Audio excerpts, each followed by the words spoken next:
नमस्कार। आज हम बात करेंगे मार्च 1672 में हुए सतनामी विद्रोह की। ये विद्रोह नारनौल में हुआ था और सतनामी संप्रदाय के जो अनुयायी थे उनके और मुगल बादशाह फौज के मध्य ये विद्रोह हुआ था और ये खूनी संघर्ष हुआ था। ये जो विद्रोह था ये शुरुआत हुई बठनेर के पास, जो कोई गांव था, वहाँ पे किसी सतनामी के साथ में मुगल सैनिकों ने कुछ अत्याचार किया या उसको मार दिया, तो वहाँ से ये चिंगारी लगी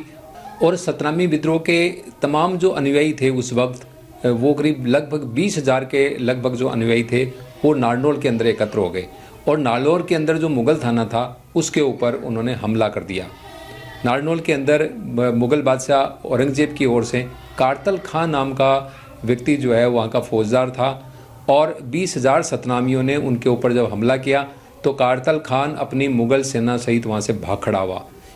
दरअसल सतनामी संप्रदाय के जो लोग हैं उनको ये भरोसा था कि वो जो साधना करते हैं उससे उनके ऊपर ईश्वर का इतना आशीर्वाद है कि उनके ऊपर कोई भी हथियार काम नहीं करेगा, और इसी जोश से वो मुगल सेना के ऊपर टूट पड़े। और मुगल सैनिकों को भी पता था कि जो सतनामी हैं इनको ईश्वर का वरदान है, इन्होंने जो साधना की है इसलिए इनके ऊपर कोई भी हथियार काम नहीं करता। इसलिए मुगल सैनिकों ने सोचा कि अपनी जान बचाओ और भाग खड़े हो जाओ, क्योंकि सतनामियों का कुछ बिगड़ना नहीं। और ये जो विद्रोह हुआ था, ये जो सतनामियों के उस वक्त के जो बहुत बड़े संत थे वीरभान, ये जोगीदास वीरभान के नाम एक आता है उनके संतों में, तो ये वीरभान जो थे उनके नेतृत्व के अंदर ये वहाँ पे विद्रोह हुआ था और इन्होंने पूरी तरह से मारकाट मचा दी, मुगल सेना को तहस नहस कर दिया था। यही नहीं, जब मुगल सेना नारनौल से भाग गई तो ये सारे के सारे सतनामी दिल्ली से करीब 17 किलोमीटर दूर तक पहुंच गए। और जब सतनामी दिल्ली से 17 किलोमीटर दूर पहुंच गए तो औरंगजेब बड़ा चिंतित हुआ, क्योंकि उसको पता था कि हमारे जो सैनिक है वो सतनामियों से इसलिए डर रहे हैं कि उनको देवत्व प्रदान प्राप्त है या उनको कोई ऐसा वरदान है कि उनके ऊपर हथियार काम नहीं करेगा। इसलिए औरंगजेब ने उसकी काट के लिए क्या किया, एक तरह से ये कह सकते हैं कि अंधविश्वास को काटने के लिए अंधविश्वास का औरंगजेब ने सहारा लिया। उसने जितने भी वो जो मुगल झंडे थे उनके ऊपर कुरान की आयतें लिखवा कर चिपकाई और जो जितने भी जो सैनिक थे उनको ताबीज़ बना करके कुरान की आयतें लिखवाई गई और उनसे ताबीज़ बनवा करके उनके हथियारों पे बांधे गए और उन सैनिकों को दिए गए। और जितने भी जो उनके झंडे थे उन पे भी कुरान की आयतें लिखवा दी गई। और उसके बाद औरंगजेब ने अपनी सेना को प्रोत्साहित किया कि अब तुम्हारा कुछ नहीं बिगड़ सकता, अब तुम जाओ और सतनामियों के ऊपर कहर ढाओ।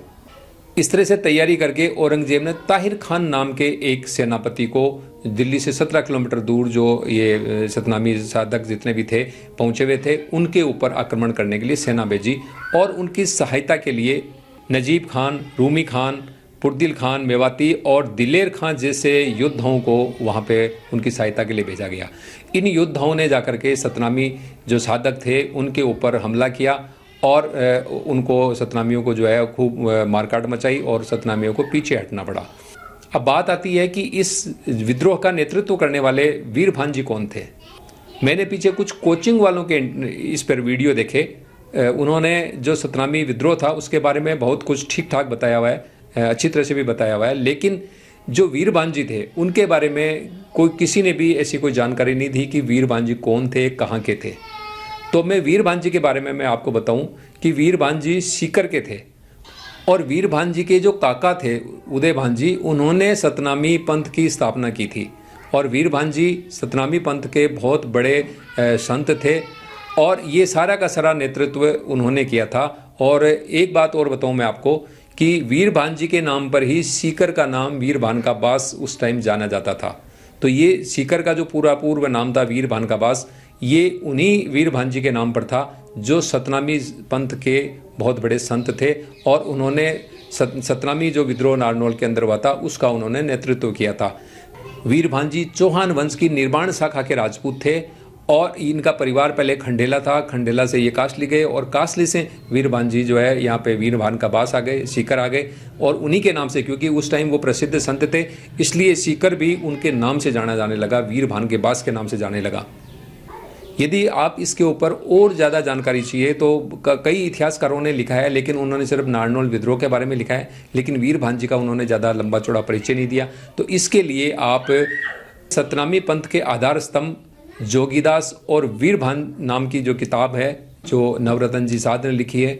उसके अंदर वीरभान जी का आप पूरा परिचय पढ़ सकते हैं। और ये जो सतनामी विद्रोह नारनौल के अंदर हुआ उसके बारे में भी इस किताब के अंदर लंबी चौड़ी जानकारी दी गई है। इसका जो PDF है वो हम डिस्क्रिप्शन के अंदर नीचे लगा देंगे, तो आप उस किताब को पूरा पढ़ सकते हैं। और जो कोचिंग इंस्टीट्यूट के अंदर इतिहास पढ़ाने वाले हैं उनसे भी मेरा आग्रह है कि वो ये किताब पढ़ करके पूरी जानकारी लें और अपने स्टूडेंट्स को वीरभान जी के बारे में भी पूरी जानकारी बताएं। धन्यवाद।